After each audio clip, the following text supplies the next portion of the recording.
Okay, test, test. 1, 2, 1, 2. Can you guys hear me? All right. Hello. How you doing? What's going on, guys? What's up, Sammy?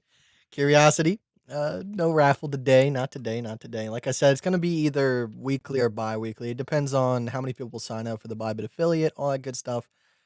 But I appreciate the joke, if that was a joke. Tom, what's going on, buddy? G Money Bags. What's up, man? Allie, what's up? Mark, what's going on? Welcome back. We got the raffle winner from last week in the house. Yeah, I'm so happy for that. Somebody didn't reach out and claim their prize, so that's gonna go into whatever next giveaway we have. But 3 out of the 4 claim their prize. Unfortunately, can't give it away right now. But yeah, we're just gonna put it into the next one. Like I said, if you guys do want to support that, Bybit affiliate link in the description. Not trying to shill it, just trying to promote it so that you guys have a chance to win next time. Like I said, I just want to make sure that as much as coming in goes out. That's all we're trying to do here. So, let's start talking about it. Like I said last week, we are coming to a very, very pivotal breakout here.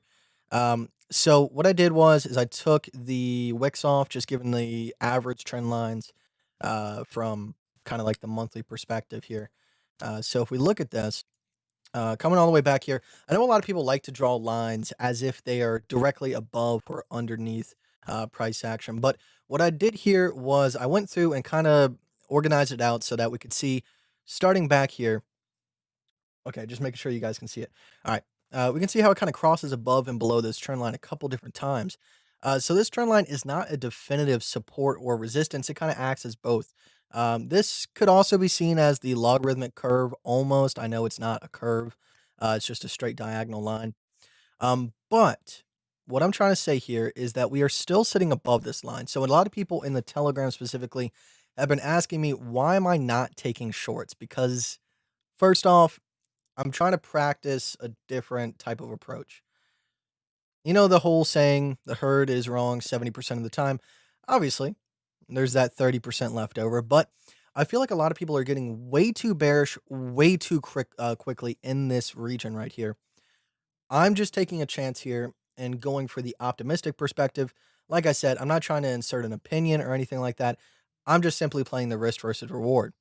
And we've come to this pinching point. We've gone below this line significantly, held below it for about a month, and then pumped back above it. So for that one reason, I'm sitting a little bit more bullish than I am bearish. And that's against popular opinion, but that's what I'm trying to go for. I'm trying to find what most people are doing and do the opposite. So we got stopped out once the other day as we crossed below, but that's no biggie. Like I said, risk management is key. If you don't lose a lot, you're never going to lose. All right. So we do have another long open from 99, not 99, 91.15, around the same general region as the last one. Stop is in the same exact place, 8,900. We came dangerously close the other day to getting stopped out on that one. But fortunately, odds in our favor, and we're back up in that general region. A little bit below it, but we're sitting pretty. The RSI is still following that downtrend. We haven't broken that yet. Stochastics are getting across to the downside on the daily, but we are still holding that support on the stochastics as well. You can see that we're coming to a pinching point sometime around the end of July. We can see a bigger move on the stochastics or beforehand. We are also holding that convergence shelf that we were talking about before on the MACD. We've got a couple ticks up. We're starting to level out, which does give me a little bit of hesitation. But you trade the plan, and once the plan's broken, then you can trade another plan. So for me specifically, still holding long until this support is broken. Once this support is broken, I'm just going to go crazy with the shorts until proven otherwise. Because last time we broke that major 5 year long support, we had a huge dump.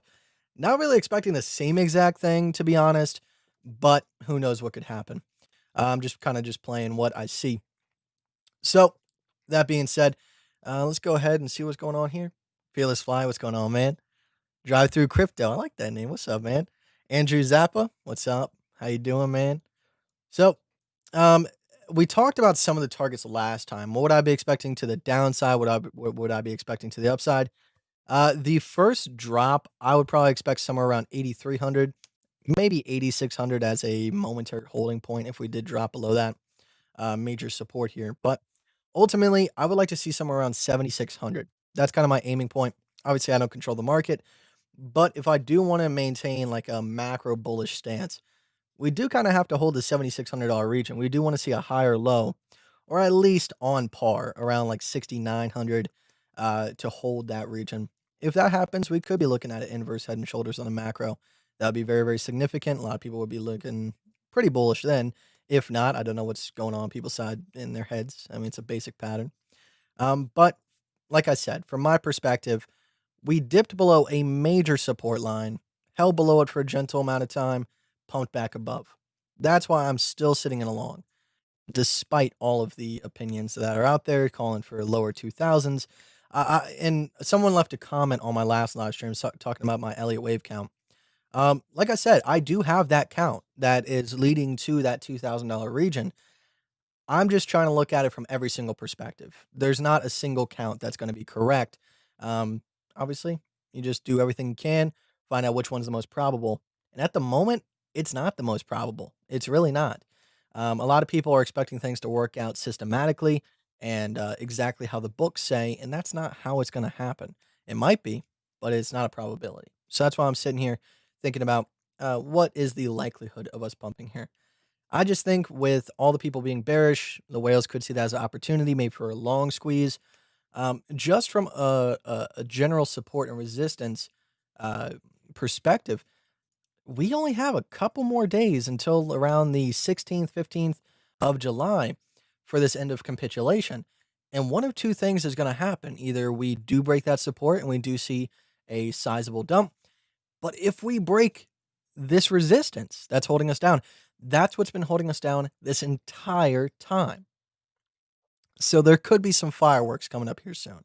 It's a very, very exciting time in crypto, despite the last couple of weeks being the most boring time in crypto. But we're going to be rewarded for our patience pretty soon. I can guarantee you that. Jerry Cop, what's going on, man? No alerts came up, bro. Damn. YouTube's blacklisting me. I don't know why. Maybe it's because I had giveaway in the title. They're looping me with all the Ethereum scammers. Best bud, happy Friday. What's up, man? Happy Friday to you too, man. I appreciate you being here. Let's go check out Ethereum real quick. Like I said, I am starting to take a bigger look at Ethereum now that things are starting to heat up. Um, let's see. What happened to my chart? Every single time. Let's go ahead and draw this one. Boom.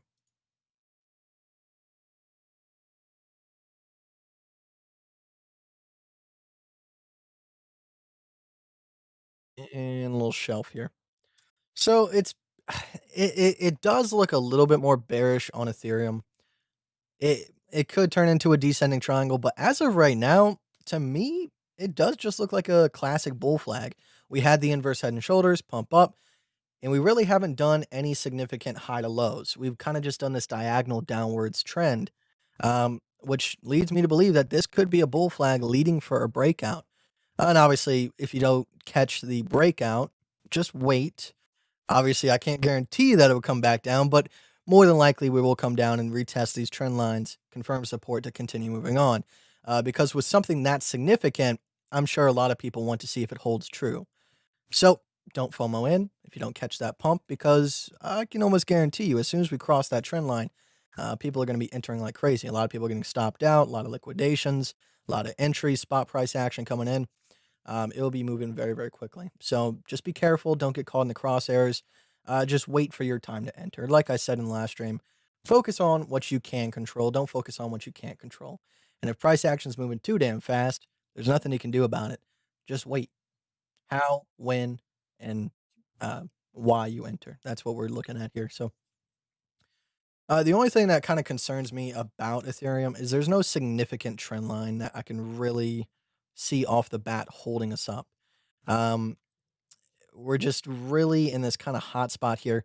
Now, one thing that I could see is that if we do break, maybe using this force from over here, you can see even on a longer time scale, even if we did continue this little pendant here, this could be an indication of some downwards momentum, maybe a bearish continuation pattern. If ETH did break this pendant to the downside, more than certainly, I would almost assume that Bitcoin would be around the $3,000 to $2,000 mark. Don't want to see that. Like I said, with a lot of the macroeconomics coming in the standpoint, I do believe that despite my personal opinion on how things should go, I think this house of cards is going to hold for a good period of time until people start realizing what's going on. But that's Ethereum. Like I said, we have the diagonal resistance. And like I said, if you guys truly want an accurate picture, something that you can follow day in and day out, I truly recommend that you guys use Hakonishi candles with wicks turned off. Averages are king. All right. Now, not to say that wicks and exact points of resistance are not handy, but you do have to learn some more mathematical type formulas in order to calculate targets and stuff based off of that. Like I said, if you trade like a bot, you will make money like a bot. But that does take a long time to kind of perfect. You didn't put nothing in Discord or Telegram either? What are you talking about? I can bring it up right now.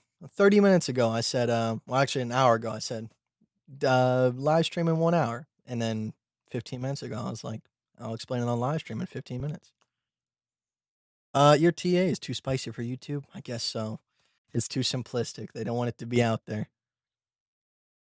Uh, I mean, your links.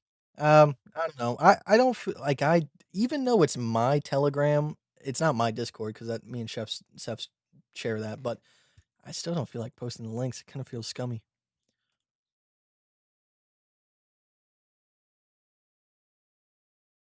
Let's see here. How's Monero doing? I really should check up on Monero because I know Monero's doing well. Monero's my baby. Let's see. Mm,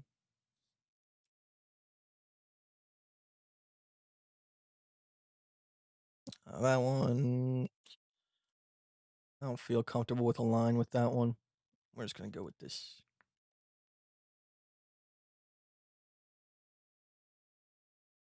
If we do happen to break down here, I would probably be looking somewhere between $57 to $53 to pick up more XMR. If we fell below that, I would wait a little bit longer. I'd probably wait until around the $44 mark. But besides that, we're kind of still sitting on that resistance points. You can see on XMR, we do have that let's kind of measure this out. Let's get a measure target here. If we're looking at this as if it's a double bottom slash head and shoulders here. Let's see. Have we reached the target on that? No. Okay. So if we did happen to break above the $70 mark on XMR, probably a couple little points along the way, we should hold some sort of resistance, maybe build a little pattern and get past it. One of those points would be $78. But ultimately, the target would come out to about $103. I'll be sitting pretty if that happens. And then shortly after that, we should see some sort of consolidation slash retracement to retest some of those supports. But other than that, if we can get past that 104 to $116 mark, the next logical place I'd be looking at is about 162, somewhere in that region, anywhere between 143 to 162. But you guys know me with XMR. Uh, it's just it's everything you need. All right, like I said, I gave you my reasons for why I'm sitting in XMR and why I believe in it, even though it is kind of a nefarious thing to kind of say. But fact still stands. Where the money's going, I'm gonna go. Back to Bitcoin. Like I said, guys, I know it's been boring. I know there's been nothing to trade, but I can almost, with a 98% accuracy, say that within, I would say, the next week and a half, there's gonna be some very turbulent price action. A lot going on, a lot to trade. So I'm very excited about that. Things will start picking back up in the Telegram because obviously I got price action to trade now. I don't know. It's been so boring and so peaceful. It's almost scary. That's the thing. It's like the calm before the storm. But you know me, I'm a kite. I like storms. I like the wind. That was really cheesy. I am so sorry.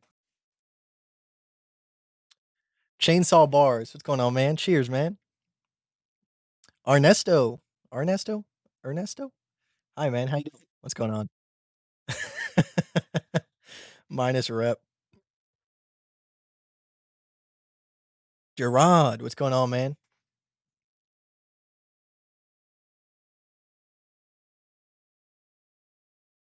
You guys got any good movies to watch? I've been really bored lately. Some of the movies I watched recently, one was called The Wave. There was also, I don't know, I forgot what the movie was called. I think it was called The Mandela Effect. Something about like dude loses his daughter. Top Gun, I don't know, man. I've always looked at Top Gun and I know it's funny. I like the guys that produce it. I'm not into it. That Edge of Tomorrow. What's Edge of Tomorrow about? Oh, also Arrival. That movie was damn good. I like the whole concept. Not spoiling. You can't give me like a synopsis or like what general guideline. Uh, I'll Interstellar is awesome as well. Anything that has to do with like consciousness, different dimensions, whatever it might be. I love that stuff. It's absolutely interesting. Been doing a lot of practicing Wim Hof method, all that good stuff. I'll tell you what, it makes you feel amazing. It's when they say get high on your own supply, that is exactly it. I can't explain to you, man. It is so amazing. And is Edge of Tomorrow the one with like Tom Cruise and like the aliens attack and then like he whenever he dies he comes back to life and learns new stuff? Is that it? I've seen that movie. That is a good movie. That is a good movie. I love that movie. I'm willing to rewatch it though. One of my friends, like, so I like to rewatch movies a couple times because you know how every single time there's something that they slip in, like foreshadowing or something that you didn't catch before on the first watch. So I'll watch a movie like 3 or 4 times within like a couple days. My roommates will walk in and they'll go, "What are you doing? Are you going insane? Why are you watching the same movie over and over and over again?" I'm like, What's it to you? What's it to you?" Groundhog, what with guns? I mean, it's a better movie. I'm not saying Groundhog Day was bad. I'm just saying it's not as interesting as Aliens.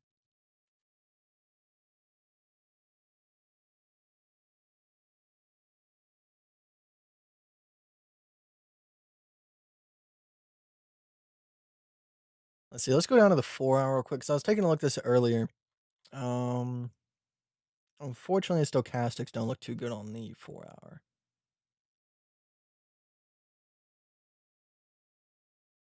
And we still have the MACD Stokes cross to the downside.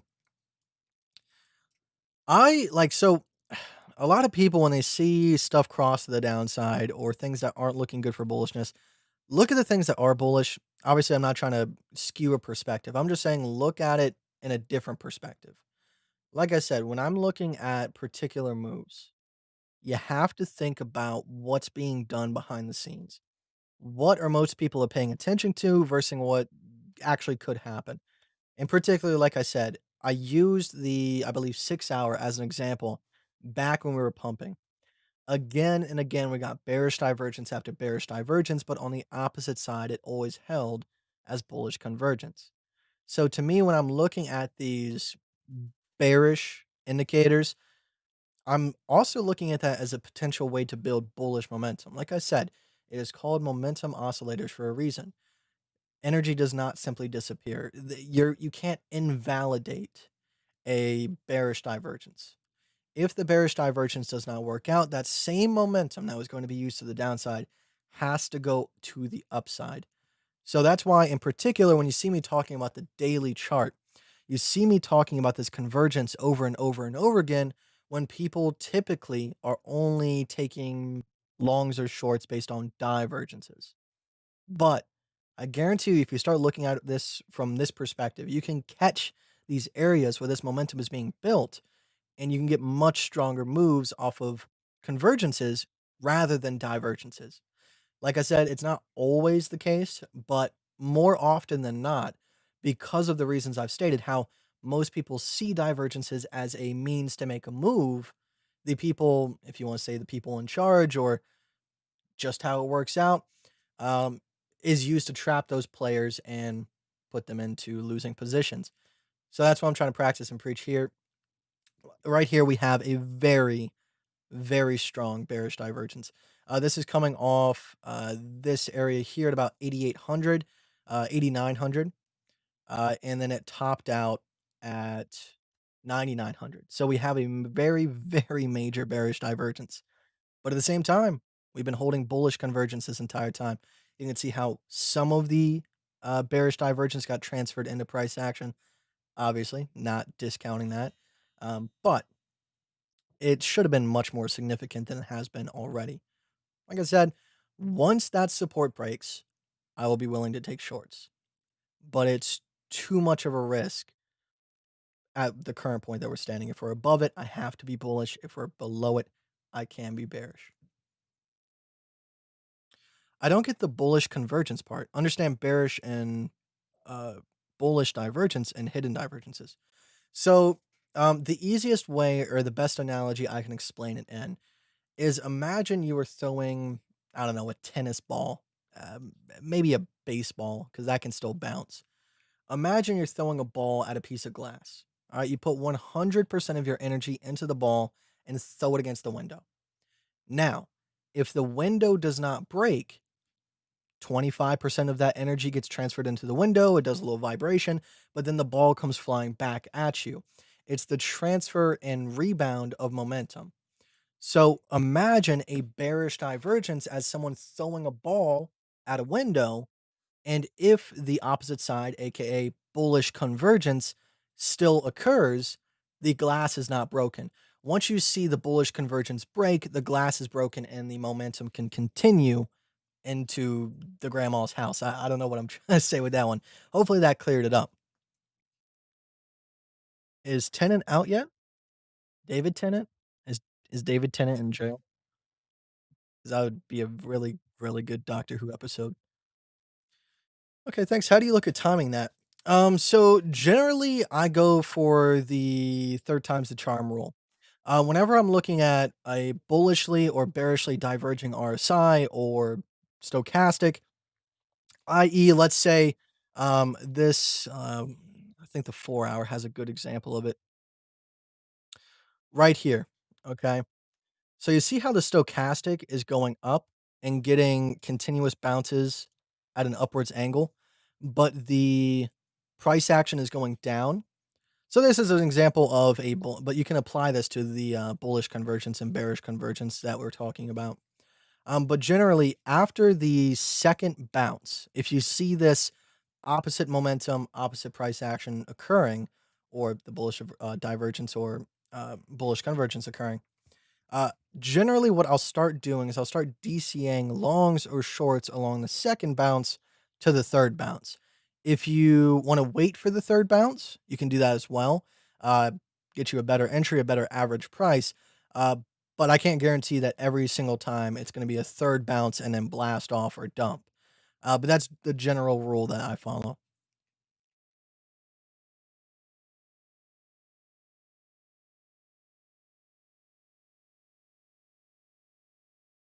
Ball tenant. I don't know what you're referencing. I'm sorry. My knowledge doesn't extend to that. But I guess so. I just finished the first season of Solar Opposites. I actually like Solar Opposites a lot more than Rick and Morty. I love Rick and Morty. I love it. I have the Rick and Morty VR game. I love Rick and Morty, but I think Solar Opposites, because of the freedom they get on being on Hulu, I think it's going to be a better show. I think it's going to have a much more popular following.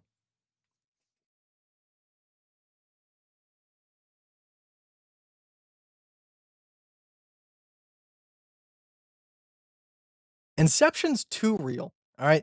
So when I was going through middle school to high school, I did this religiously. But I'm trying to start getting back into it now, but you don't ever do this in regular life, but if you consciously do it every 30 minutes to an hour, count your fingers, really ask yourself if it's real, pinch yourself if you need be, and then eventually, after a period of time, maybe a week or two, maybe a month of doing that religiously, you're gonna do it in your dream. And then once you realize and you wake up and you're still in a dream, you can control everything. It is so much fun. It's like a playground with infinite possibilities. It's beautiful. It's beautiful.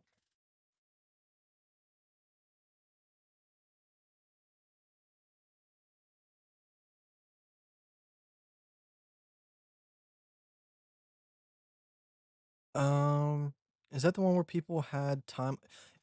In Time was is the one you're thinking about with Justin Timberlake. That's a good one. I liked it.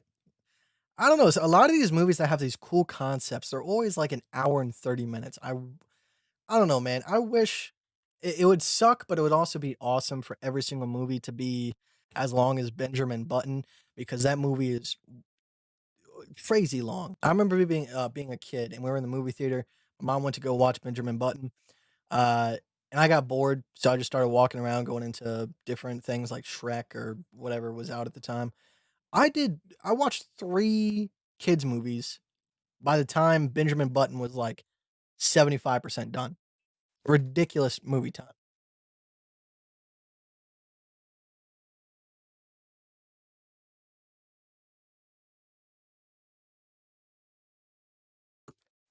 The Mandela Effect, that one was pretty good too. I like the whole idea that if you can use a quantum computer, you can affect reality because at the end of the day, everything works on a quantum level. I really like those concepts. Do you like Marvel stuff? Doctor Strange is one of my favorite characters. Absolutely, the whole astral projection, all that good stuff. Because to me, it's very real. I know a lot of people haven't experienced it, so to them it just sounds like religious hoopla. It's not any sort of religion, but I don't know. I did think about starting a second channel for all my beliefs and my ideologies because I want to kind of separate the two. I don't want to ever talk about that stuff on here, but I don't know. I think it'd be cool. I don't know. I just like to talk to people that have different perspectives as well. I don't want to create an echo chamber of any sorts. I know a lot of things online are about that. Just finding your community, people that believe the same thing you do, and they just repeat the same thing back to you over and over again and finalize your beliefs. You should never finalize anything. X never equals Y. It can always change. Everything is a variable. But I don't know. I think it'd be really fun.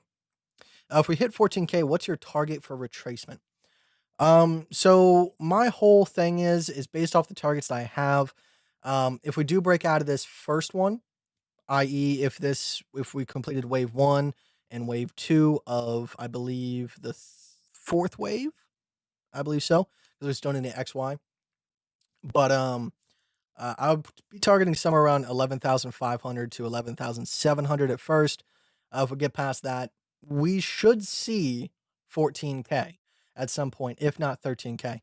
But what I believe is going to happen after that, completing the fifth wave of the ultimate macro tracement, um, I do think we'll probably be somewhere around 15K to 16K. Like I said, just an estimate. And that would be the completion of the fifth wave. After that, we should see a major retracement, which would probably come to a surprise to a lot of people. But I think that would be the perfect trap. It really would be to break past that 14K resistance. Everybody and their grandmother is entering longs and buying Bitcoin. And I mean that very literally, everybody and their grandmother, because my grandmother has reached out to me and talked about it. And I told her that same exact thing. I was like, I want to do it right now, but kind of wait until around 14K or at least past it. And I don't think that if you're buying and holding, you're going to get burnt unless you sell it. But definitely, if you're leverage trading in that area, I would be very careful for a bounce back, including below 14K. Probably somewhere around 12,500, 12,600 is probably what I'll be expecting, maybe even lower. Who knows? Because at that point, my targets cease to exist. Because that would be the completion of the fifth wave, and I kind of have to wait for at least wave one and two in order for me to accurately estimate where the next couple of waves are going to end up. Obviously, I'm still new to this whole thing, trying to use Fibonacci retracements correctly, and I definitely recommend. I know there's so many people uh, all over crypto YouTube that promote these tools and make them sound extremely easy to use. Fibonacci retrace Fibonacci retracements are very powerful, but you have to understand how to use them correctly. All right. So I implore you to go look up setting targets with Elliott wave theory and Fibonacci retracements. It's not so much to bring you into that ideology of Elliott wave theory, but to teach you how to use Fibonacci retracements correctly. Because too many people are getting caught up in the simplistic terms of measuring out a top and a bottom and always expecting the 1.618, but it's not always the case. Sometimes it can be much further if you understand the wave count. Sometimes it can only be to the 1.272, depending on how much you retraced in that given area on wave two. So you have to really learn these things if you're going to use them effectively. Obviously, from a general perspective, you could use any of these tools and have a certain degree of success with them. But it's about learning how to use them and adjust them to your specific asset that you're trading. That makes them even more powerful than somebody just off the block. That's why when we focused on GON fans in the past, I was kind of straying away from a lot of the tutorials out there that kind of made it sound like there was one way you could set it up and it was going to be just as accurate on everything you put it on. But it is asset specific, depending on the price action that you've had and the type of asset that you have, because there's nothing in the world like Bitcoin. No market out there, nothing. As much as you want to say that things are correlated, I think to a certain degree they are, because obviously humanity affects it on a certain level. But I truly believe there is either something going on behind the scenes with AI controlling what's happening with this. Because everything, if you really start going in deep into Elliott wave theory, Fibonacci retracements, the mathematical side of trading, rather than just visual, you can really start to see just how perfectly cryptos work out, especially Bitcoin. It's almost scary. All right, it really is how significantly well these things work out. And I don't know. It's all theories. It's like the whole Elon Musk is Satoshi theory, which I mean, I could see it, man. I really could see it.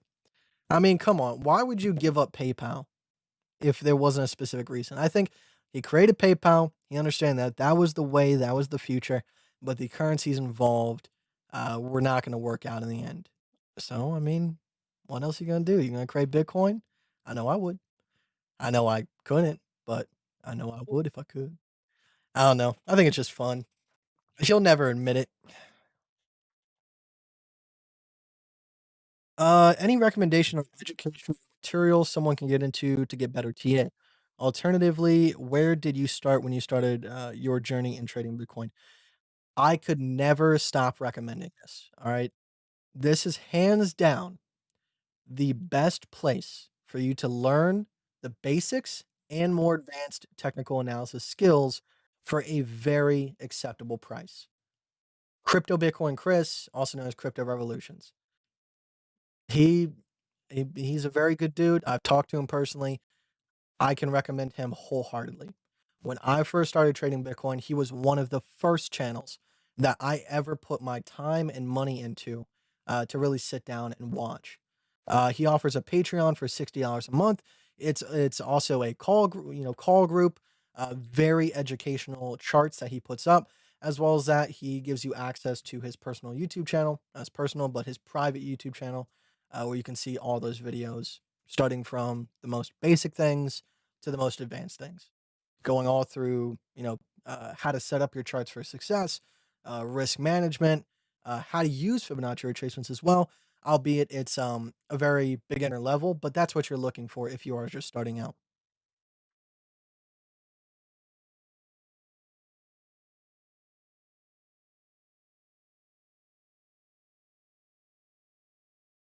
Fearless Fly, see you, man. Don't know if you're already left, but goodbye. God bless.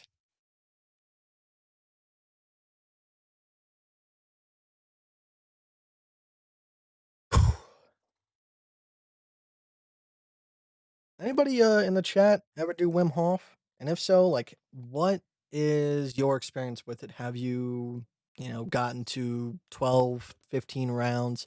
I know on YouTube, his little walkthrough only goes up to 3 rounds, but yesterday I was doing 6 rounds at a time, taking about a 15 to 30 minute break, and then going back into it. And the third set of 6 rounds, that last round, that sixth round, my body, like, if I would have held still for just a couple more seconds, my body would have went into sleep paralysis, and I had to fight it. I was doing it with my buddy because I was trying to teach him how to do it because it is a very beneficial thing, not just for mental clarity, but for physical health. And I remember that last like breath retention and then hold it. Uh, I felt my entire body just going into sleep paralysis, and I was like, I can't move my arms, and I was fighting it. It was fun. Have you abandoned the kite crossing strategy? Yes and no. That was very, very long ago. That was at the beginning of my journey. Um, the entire thing is just market cipher. So what I did, or what my strategy was, and then someone else made an indicator around it, is I would take 4 different time frames, and then I would wait for all 4 time frames to either cross up to the upside or to the downside on the VWAP, basically saying momentum is not going up or momentum is going down, and then entering. It was a very basic way, almost as if you were using stochastics or MACD crosses. It was a very, very beginner strategy, and it does work if you're consistent with it, and if these settings are correct. Um, just like anything, if you can find an edge, I think Sami said this best. I saw his message about a month or two ago, basically saying, find something that speaks to you, an indicator or a trading method that you can lean on and lean on it consistently. Really take the time to practice with it. Use one contract, use just a couple dollars. Don't throw your entire life savings into something that you haven't even tested for a day. Really take the time to see the accuracy of it. I would say if you can find a strategy that is above 40% win ratio, and you lean on it consistently, you can be very, very profitable with good risk management. And the higher you go, the more exponential your growth will be. Obviously, everybody's looking for that absolute market edge, something that can give them 90, 99, 80% accuracy. And those things you can come by. Those things do exist, but they are very, very hard to master. Um, so just find something that speaks to you. Make it simple and easy on yourself. Really ask yourself, what kind of job do you want in crypto? Do you want something that you're going to sit at a desk 12 hours a day and absolutely kill your eyeballs from light bleed all day? Or do you want to have something more passive? Um, I can I have an account set up just for MACD crosses on the daily, and I can wholeheartedly say for the past almost a year, it has been very, very profitable. Um, so just find something and trade it. That's my best advice.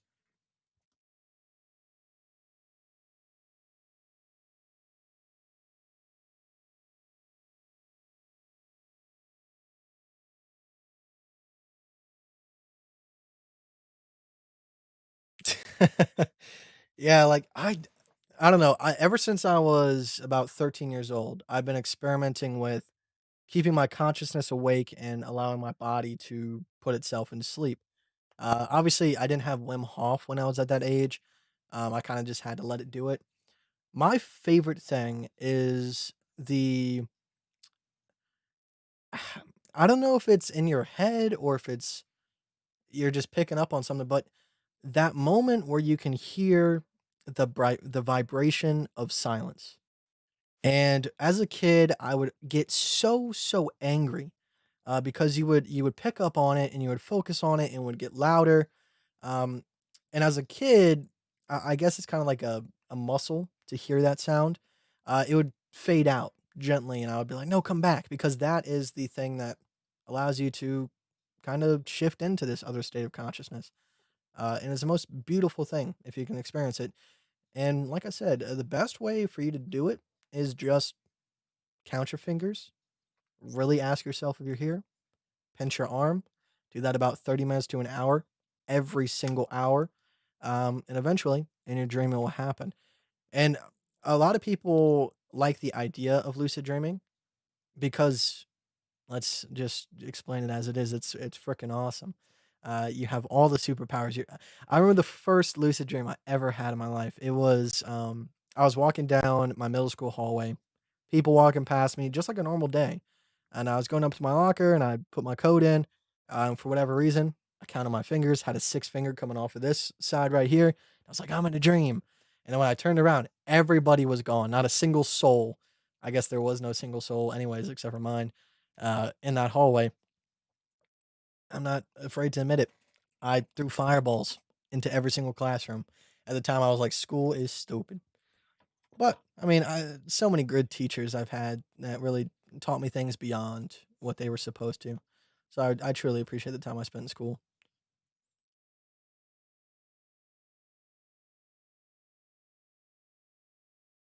Get high on your own supply. That's what it is.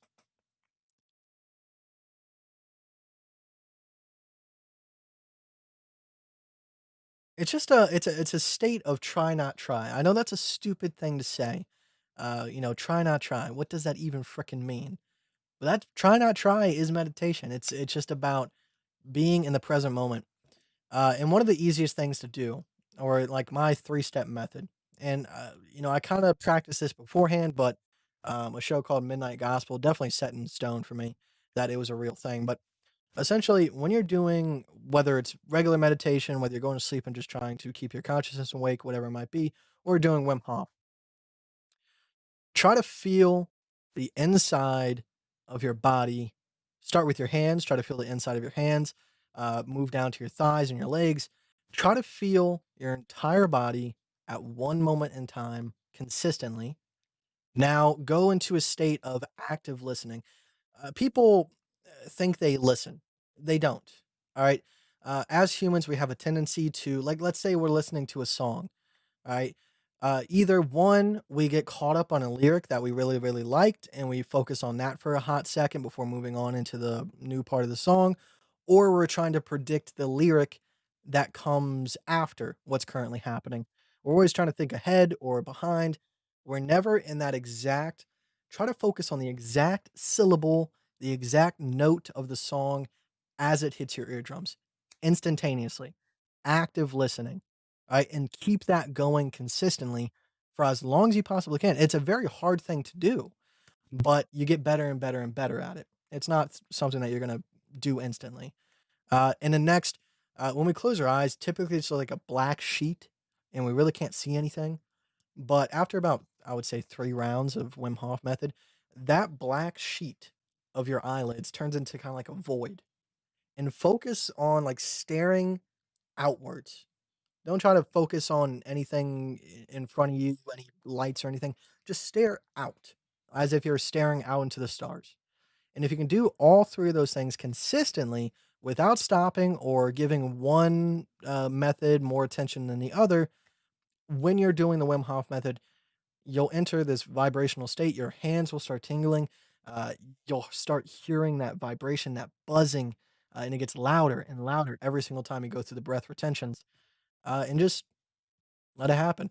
Like I said, try not try. You're not trying to get to any specific point, and you're not trying to not get to any specific point. You're just going with the flow. I know it's a cliche thing to say, but is what it is. Long or short, bro? I'm currently long, for the reasons I explained. Like I said, we have this major, major trend line that we have dipped below, but are now back above. And with that being said, we do have that average trend line coming down, and that's what's we're being used as resistance the past couple of weeks, not recently, but the past couple of weeks, most definitely. So we're coming to a very significant point in crypto. Either one, this is our chance once again to break through this downtrend that we've been sitting in for the last couple of years, or we're going to break that support and come falling down. But for me, despite the indicators, despite all that, I'm sitting long. It's a good risk reward ratio. If we break above it, 11,500 to 11,700 is my first target. And going on from there, sky's the limit. It really is. It's just a simple, simple concept.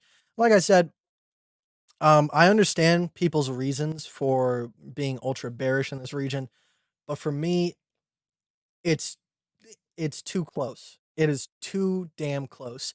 And with us sitting above the trend line, I'd rather be in a long than a short any day.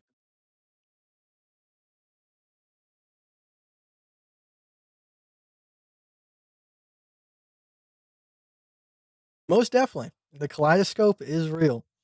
I remember, I screwed up the Wim Hof app at one point while I was doing the breath intake after the retention, and I opened my eyes and that everything was swirling, and I was like, "Am I on drugs? This feels like I'm on drugs." But nope, just, homogeneous chemicals being released in the brain.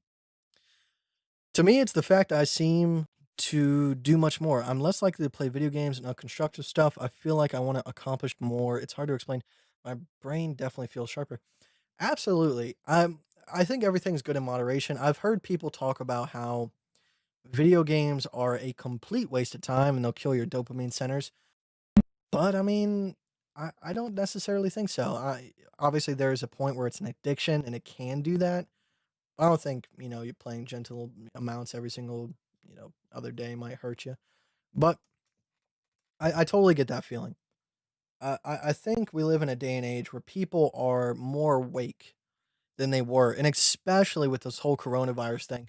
People have had actual time to sit down and relax and not have to worry about going to work or doing other things. If you go back in history, if you look at the Spanish influenza when they did their quarantine, and you go back and you read the letters that people were sending, all that stuff is public.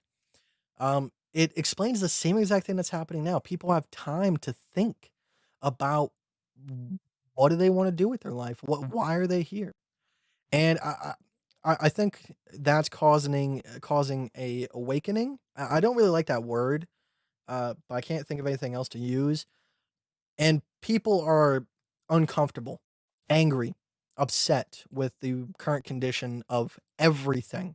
Not just the political system, not just all this stuff that's going on in the news, but institutions, the economy, everything is at the forefront of our minds right now, unlike it has been. Um, so I think people are angry and they don't know which one to figure out first. So they're kind of just going haywire. And it's very upsetting to see. I I've been truly blessed to be in the position I am, and I wouldn't change it for the world. That's why I focus so hard on trying to give positivity, trying to keep people level-headed because there's so much stress. There's so much stress.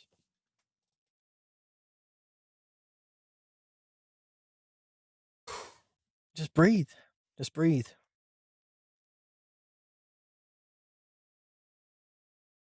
Absolutely. I would love to do that. I would love to start some sort of podcast or something. I think that'd be absolutely awesome. I'm very open-minded to anything. Obviously idle mind is a devil's playground, but I think cynicism and questioning and really, the whole phrase nothing is true, everything is permitted definitely holds true. Nothing is true. Everything is just a game. All right. But if you truly take the time to look into certain religions or theories or test something out, I mean, really test it out. Don't just do it once and call it a crackpot theory, but really test it out for a good couple weeks, maybe a month or two. Really give your body time to adjust. You can really start figuring some stuff out. So, one of the biggest things that particularly has been bothering me is I question religion. I question Christianity. I question every single religion. I don't think any single one is right, but I think they all got a piece of the puzzle. And it's very upsetting because my grandfather is a hardcore Christian, and I can't comfortably tell him, like I found Jesus. I think I have, but just in a different way. And I don't know. I think it's a beautiful thing that if you can question something to its core and still come out with a belief. I think that means more than blindly believing because of some sort of damnation. I think that's one of the reasons why I have a problem with churches nowadays. It's just because I feel like I know there's people out there that truly believe in all that stuff, but I think a lot of people are just doing it out of fear, and I just don't think that's a good place to be in anything, including religion, especially religion. But that's enough of my religious talk. Like I said, I'm limited on this channel, but maybe in the future I'll start a new channel for all that good stuff.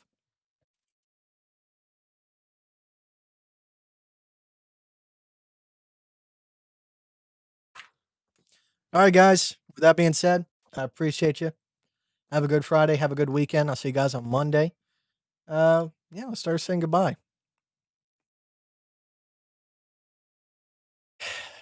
And more of a reason why I'm getting off is because I have my air conditioner off because of the live stream and I'm sweating. I don't know if you can tell on the camera, but all right, Crypto Half Life. I appreciate you, man. Francis, nice talking to you. I don't think I've seen you in the chat. You new? Because if so, happy to meet you and happy for you to be here. Gerard, thank you, man. I know I'm saying that a little bit weird, but I don't know. It just says Gerard, so I appreciate you, man. Thank you for coming, as always. John, thank you, man. I appreciate it. Thanks for showing up. What's that vape that you use? I don't know. I've been on a real disposable kick. I don't know. Disposables to me, they have better flavor, even though they don't last long as like tanks or rebuildables or whatever. I just think the optimization for flavor versus nicotine output is good. This one's called a Pod Stick Max. It's a strawberry banana.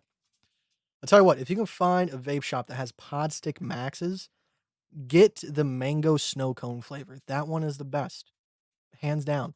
I don't care what your flavor palette is like, you're gonna like that flavor. I use MC, a longtime follower, so not so active. I appreciate it though, man. Jerry, thank you, man. I appreciate it. All right, man, you got it. Jared, I got you. Mark Truth, appreciate you, man. Congratulations again on last week's raffle. Like I said, hopefully in the future, we can go ahead and do more and more of those. If you guys want to support those and make those happen, go ahead down in the description. I think it's the first link in the description. It's a Bybit affiliate link. Like I said, I'm not trying to sound like a shill, but I guarantee you, I'm open about it. I can share the charts on what's coming in versus what's going out and where. 80% of it goes back to you guys. So if we accumulate $10,000, we could do an $8,000 live stream giveaway. It's all in what's in the bank account. So I appreciate you if you sign up for that. Jasper, thanks, Kite. See you again soon. Appreciate it, man. I'll see you on Monday. G Money Bags. All right, folks. Take care. Peace, Kite. Peace out, man. Appreciate you. Andrew, Brofist.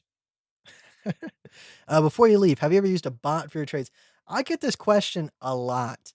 Um, I like the idea of bots. I like the passive income aspect of it, and I think there's plenty of good bots out there within reason. But for me personally, I've only been trading for 2 years, and I rather every single move be made by me, the consequences or the rewards that come with it, so that I can really, really learn. If I'm having a bot trade for me, whether it's on a decline or it's being successful, I yes, I could emulate it. I could see why it made those moves, but I couldn't feel the emotions that were caused or because you get emotions that come up before you take a trade, while you're in a trade, after the trade. There's so many things going on inside your head. You need to learn and really pay attention to every single emotion that comes up and ask yourself, is this correct? Why am I feeling anxious? Is it because I know I'm making a wrong decision or am I just psyching myself out? Really ask yourself these questions because your emotions are just a consequence of effects. It's not you. So question if it's something that you want to be affected by. So that's why I don't use bots. That was a really long-winded answer for a very simple question, but hopefully that explained it very, very well. Let's see. Just do it on here. It's fine. I appreciate it. Cheers, man. Cheers. Thanks, Kite. Have a good weekend. See you, Sammy. Thanks for the answer. Great content, by the way. I appreciate it, man. Thank you very much. As always, trade safe, guys. I'll see you next Monday at 4:30 p.m. EST. I know we've had so many time schedule changes, but I kind of do like the 4:30. I feel like that's better for a lot of other people that are in some other countries as well. For me, with the new sleep schedule being back to an appropriate time, definitely allows me to get it knocked out from the day and then continue moving on. So I appreciate it very much, guys. That's the last time I'm gonna say I appreciate it because I say it so damn often, but I really do, guys. Thank you very much. I'll see you next time. Have a good one. Enjoy your weekends and just take some time to really peace out.